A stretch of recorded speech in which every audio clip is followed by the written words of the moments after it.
Hello everyone, welcome to DBS inter college. पिछले video class में हमने द लास्ट चाइल्ड में जाना था ऑथर और स्टोरी के बारे में, अर्थात इसके लेखक कौन है और स्टोरी क्या है। इसके लेखक हैं मुल्कराज आनंद और स्टोरी है एक छोटे से बच्चे के ऊपर जो मेला जाता है और मेले की हर वस्तु खरीदना चाहता है, जबकि उसके माता पिता इतने समर्थ नहीं है कि उसे हर चीज़ दिलवा सकें। अंत में वह खो जाता है और लास्ट में जब वो खो जाता है तब उसे एक व्यक्ति चीज़ें दिलवाना चाहता है तो वो मना कर देता है। वो कहता है कि मुझे केवल अपने माता पिता चाहिए। तो इस कहानी में हमने जाना था कि एक छोटे से बच्चे की मनोदशा क्या होती है। अब आगे हम देखेंगे, कहानी शुरू करते हैं। It was the festival of spring, बसंत का महीना था, अर्थात आपसे कहा जाए जनवरी का महीना था। इसको ट्रांसलेट करिए अंग्रेजी में तो आप कह सकते हैं it was the month of January. It was month of January. तो कह रहा है it was the festival of spring, अर्थात बसंत का त्यौहार था या बसंत का पर्व था। अब आपसे कहा जाए करिए आप होली का त्यौहार था, होली का त्यौहार था, तो आप कर सकते हैं it was the festival of Holi. तो ट्रांसलेशन भी हम सीख सकते हैं इससे। अब आपसे कहा जाए कि दीपावली का त्यौहार था तो it was festival of Deepavali. मई का महीना था, it was month of May या मई। तो आगे देखिएगा it was the festival of spring, अर्थात बसंत का महीना था। From the wintry shades, wintry चूँकि बसंत ठंडी के बाद का मौसम है, ठंडी के बाद का मौसम जो होता है उसकी छाया जो होती है, अर्थात मौसम में ज़्यादा धूप नहीं होती है, नमी होती है। तो वही कह रहा है ये कि from the wintry shade of narrow lanes, अर्थात नैरो मतलब पतली, लेन मतलब गली, एलाइज मतलब वीथिका अर्थात रास्ते, इमर्ज्ड मतलब निकल रहे, आगे बढ़ रहे, गेली क्लाइड अर्थात खुशी से आनंदित, ह्यूमैनिटी जन समुदाय या फिर मानवता। तो आप यहाँ जन समुदाय अर्थ लगाएंगे। कहने का मतलब है कि बसंत का महीना था, तंग गली गलियारों से, शीतल छायाओं से नए भड़कीले कपड़े पहने, नए भड़कीले कपड़े पहने जन समुदाय निकलता दिखाई दे रहा था। आप इसे इस तरह से समझिए कि बसंत का पर्व था, it was the festival of spring, बसंत का पर्व था। और इस समय तंग गली से, तंग गली गलियारों से शीतल छाया में आनंदित लोग, आनंदित जन समुदाय निकलता हुआ दिखाई दे रहा था, निकलता हुआ प्रतीत हो रहा था या निकल रहा था। सम वॉक, कुछ लोग चल रहे थे। सम रोड ऑन हॉर्स, राइड का सेकेंड फॉर्म है रोड, राइड रोड। तो कुछ घोड़ों पर सवार थे, कुछ तो पैदल चल रहे थे। सम वॉक कुछ चल रहे थे अर्थात कुछ पैदल चल रहे थे। सम रोड ऑन हॉर्स, कुछ घोड़ों पर सवार थे। Other side being carried in bamboo and bullock cart, और कुछ लोग बैलगाड़ी तथा पालकी में बैठकर जा रहे थे। बम्बो का मतलब है बांस। पहले के ज़माने में होता था कि बांस से बनी हुई पालकी होती थी, उसमें बैठ के लोग जाते थे।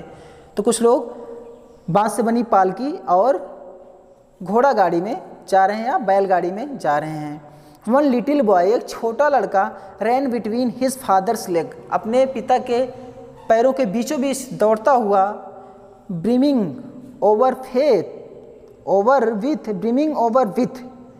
अब यहाँ आया है एक शब्द ब्रिमिंग अर्थात भरा हुआ, ओवर, ब्रिमिंग ओवर पूरी तरह से भरा हुआ, विथ लाइफ एंड लाफ्टर जीवन और खुशी से, अर्थात जीवन और हंसी से पूरी तरह भरा हुआ एक छोटा लड़का अपने पिता के पैरों के बीच दौड़ता हुआ चला जा रहा था। एक छोटा लड़का अपने पिता के पैरों के बीच दौड़ता हुआ चला जा रहा था जो जीवन और हंसी से भरा हुआ था। आगे देखिएगा, कम चाइल्ड कम, आओ बच्चे आओ। कॉल्ड हिज पेरेंट्स, उसके माता पिता ने कहा कि आओ बच्चे आओ, अर्थात आ बच्चे आ। एज ही लेगेड बिहाइंड, क्योंकि वह पिछड़ गया था, वह देर हो गया था, वो पीछे रह गया था। उसके माता पिता क्यों बुला रहे थे कि आओ बच्चे आओ? क्योंकि वह पीछे रह गया था। Fascinated by the toys in the shops that lined the way, क्यों वो पीछे रह गया था? क्योंकि वो आकर्षित हो गया था उन खिलौने के प्रति जो लाइन में लगे दुकानों में थे। जो लाइन से लगे दुकानों में उस खिलौने थे उसे आकर्षित कर लिए थे, इस कारण से वह पीछे रह गया था। तभी उसके माता पिता ने कहा कि आओ बच्चे आओ। आगे देखिएगा, ही हरीड टुवार्ड्स हिज पेरेंट्स, वह तेजी से अपने पेरेंट्स अर्थात माता पिता की तरफ गया, माता पिता के पास गया। His feet obedient to their call, his feet उसके पैर, जो उसके पैर थे, ऑबिडेंट अर्थात मानने वाले थे, या यूँ कह लीजिए कि आज्ञाकारी थे, टू दियर कॉल उनकी आवाज़ के। उसके जो पैर थे उनकी आवाज़, उनकी का मतलब माता पिता की आवाज़ के आज्ञाकारी थे। उसके जो पैर थे अपनी माता पिता की आवाज़ के आज्ञाकारी थे। आप भी अपने माता पिता की आवाज़ के आज्ञाकारी रहा करिए, जो आपके माता पिता कहें उसे आप किया करिए। आगे देखिएगा, his eyes still lingering on the receding toys, lingering अर्थात टिके रहना, टिकी रह गई उसकी आंखें। वो तो अपने माता पिता की तरफ दौड़ता हुआ जा रहा था, चूँकि उसकी आवाज़, उसके पैर उसकी माता पिता की आवाज़ के आज्ञाकारी थे, लेकिन फिर भी उसकी नज़रें टिकी रह गई थी पीछे छूटते हुए खिलौनों पर, पीछे छूटते हुए खिलौनों पर टिकी रह गई थी उसकी नज़रें। बसंत का महीना था, सभी लोग मेला जाने के लिए निकल पड़े थे अपने तंग गली गलियारों से, और शीतल छाया में वो जा रहे थे, अर्थात धूप तेज़ नहीं थी। एक छोटा बच्चा भी हंसी खुशी अपने पिता के पैरों के बीचों बीच दौड़ता हुआ चला जा रहा था। उसके माता पिता ने उसको बुलाया कि आओ बच्चे आओ, क्योंकि वह पीछे रह गया था। वह पीछे इसलिए रह गया था कि लाइन्स लगे हुए बाज़ार में, लाइन्स लगे हुए दुकानों में वो खिलौने देखा था, और उसने उन खिलौनों ने उसका ध्यान आकर्षित कर लिया था, इसलिए वह पीछे रह गया था।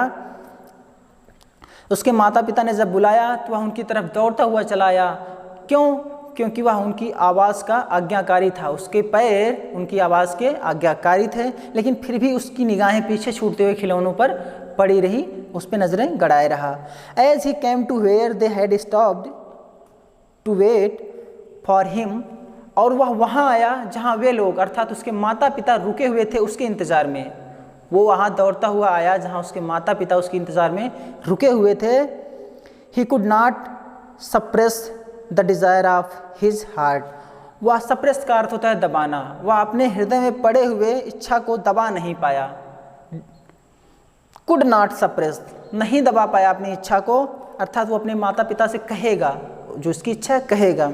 इवन दो, यद्यपि ही well knew the old cold stare of refusal in their eyes, जबकि वह अच्छी तरह से जानता है, ये पुरानी बात है कि वह जानता है उसके माता पिता अभी मना कर देंगे, ठीक, जबकि वह अच्छी तरह से जानता था ठंडी मनाही, कोल्ड स्टेयर, ठंडी मनाही of cold stare of refusal in their eyes, जबकि वह उनकी आँखों की ठंडी मनाही को या ठंडी घूर को अच्छी तरह से जानता था। ऐसे घूर देंगे कि नहीं दिलाएंगे हम, जानता था, फिर भी उसने कहा I want that toys, he pleaded, उसने कहा, उसने रिक्वेस्ट किया कि मुझे वह खिलौना चाहिए, उसने निवेदन किया कि मुझे वह खिलौना चाहिए।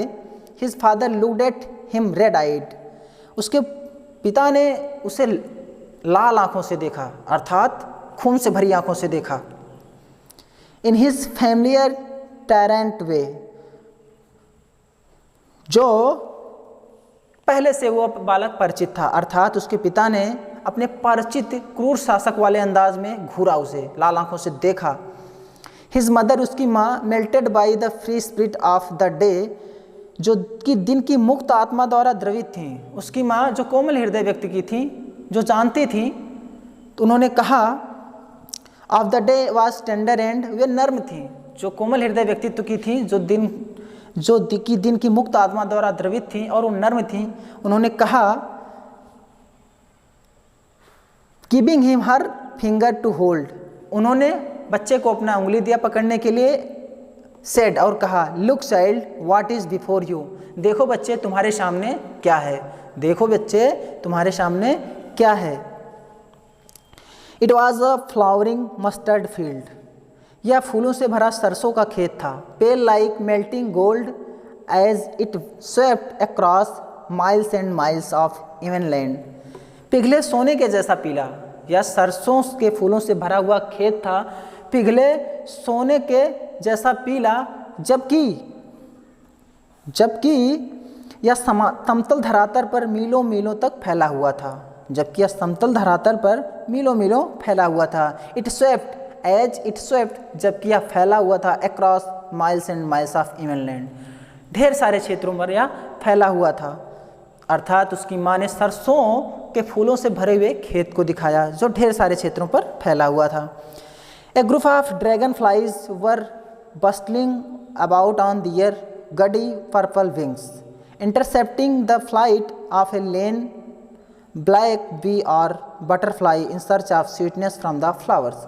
ड्रैगन फ्लाइज का एक समूह, a group of dragon flies were bustling, dragon flight का एक समूह किसी काली मधुमक्खी की या फूलों से मधु की तलाश में लगी तितली की उड़ान को काटते हुए, a group of dragonflies were bustling about on their gaudy purple wings, intercepting अर्थात काटते हुए the flight of a lone black bee or butterfly in search of sweetness from the flowers।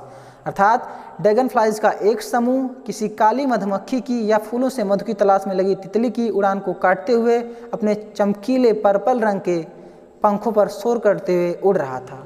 अर्थात ड्रैगन फ्लाई जो था वो शोर करते हुए अपने पर्पल पंखों पर उड़ रहा था। The child followed them in the air with his gaze, बच्चे ने हवा में उसका अनुसरण किया। बच्चे ने हवा में उसका अनुसरण किया अर्थात बच्चा एकटक हवा में देखता रहा, एकटक हवा में देखता रहा। Till one of them would still its wings and rest, तब तक वह उसे देखता रहा कि जब तक एक उनमें से एक बैठ नहीं गई, आराम करने के लिए उनमें से एक बैठ नहीं गई और अपने पंख स्थिर नहीं कर लिए, फर फर फर फर उड़ रही थी, तो बच्चा तब तक देखता रहा जब तक वो बैठ नहीं गई और अपने पंख स्थिर नहीं कर लिए। And he would try to catch it, और फिर बच्चा उसे पकड़ना चाहा, फिर बच्चा उसे पकड़ना। आप लोगों ने भी पकड़ी होगी तितली और ड्रैगन फ्लाइज, आपने नाम सुना होगा जुलाहा, तो वही है ड्रैगन फ्लाइज, जुलाहा। उसने पकड़ने की कोशिश की, but it would go fluttering flapping up into the air, पर जैसे ही वह उसे पकड़ने वाला था, when he had almost caught it in his hands, पर अपने हाथों से जैसे वह उसे पकड़ने वाला था, वह पंख हिलाते वह फड़फड़ाते हुए हवा में चली गई।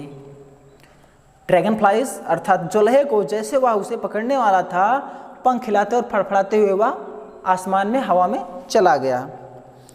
आगे देखिएगा, then his mother gave a cautionary call, caution का मतलब होता है चेतावनी, कॉशनरी कॉल मतलब चेतावनी भरी आवाज़। तब उसकी माँ ने उसे चेतावनी भरी आवाज़ में कहा, come child come, come on to the footpath, आ बच्चे आ, अर्थात आओ बच्चे आओ, ऐसे नहीं, आओ बच्चे आओ, नहीं तो बहुत मारूंगी। अर्थात चेतावनी भरी आवाज़ है कि चले आओ और पगडंडी पर आ जाओ। तब उसकी माता ने चेतावनी भरी पुकार दी, चेतावनी भरी आवाज़ दिया कि आओ बच्चे आओ, सड़क पर आ जाओ। उसने कहा मुझे खिलौना चाहिए। उसके पापा ने उसे लाल आंखों से घूरा। उसकी माँ नर्म दिल थी, उन्होंने अपनी उंगली पकड़ाई और कहा कि देखो सामने क्या है। सामने सरसों से भरा खेत था जो विस्तृत क्षेत्र पर फैला हुआ था। ड्रैगन फ्लाइज का एक समूह अर्थात जुलहों का एक समूह उड़ रहा था जो मधुमक्खियों और तितलियों को, चूँकि तितलियाँ भी उड़ रही थी, मधुमक्खियाँ भी उड़ रही थी, उसके पीछे जुलहा उड़ रहा, तो ऐसे काटते हुए, इंटरसेप्टिंग अर्थात उनके रास्ते को काटते हुए उड़ता रहा। और छोटे बच्चे ने उसे तब तक देखा जब तक उनमें से एक बैठ नहीं गया और अपने पंख स्थिर नहीं कर लिए। जैसे ही उसने स्थिर किया, बच्चा उसे पकड़ना चाहा। बच्चा पकड़ना चाहे उसके पहले उसका हाथ वहाँ तक पहुँचे, उसके पहले वो जुलहा उड़ गया, ड्रैगन फ्लाइज उड़ गई। इसके बाद उसकी माँ ने उसे चेतावनी भरी आवाज़ दी, कॉशनरी कॉल, चेतावनी भरी आवाज़ दी, आओ बच्चे आओ, फुटपाथ अर्थात सड़क या पगडंडी पर चले आओ। तो ये हमारा 2 पैरा था इस लेसन का, द लॉस्ट चाइल्ड का। ये हमारा फर्स्ट और सेकेंड पैरा था जिसको आज हमने सीखा। इसके आगे का पैरा हम अगले वीडियो क्लास में सीखेंगे। आप लोग इसको दोहराइएगा, कोई चीज़ समझ में नहीं आएगी तो आप पूछिएगा, और आप देखते रहिएगा DBSK इंटर कॉलेज का official YouTube channel. Thank you.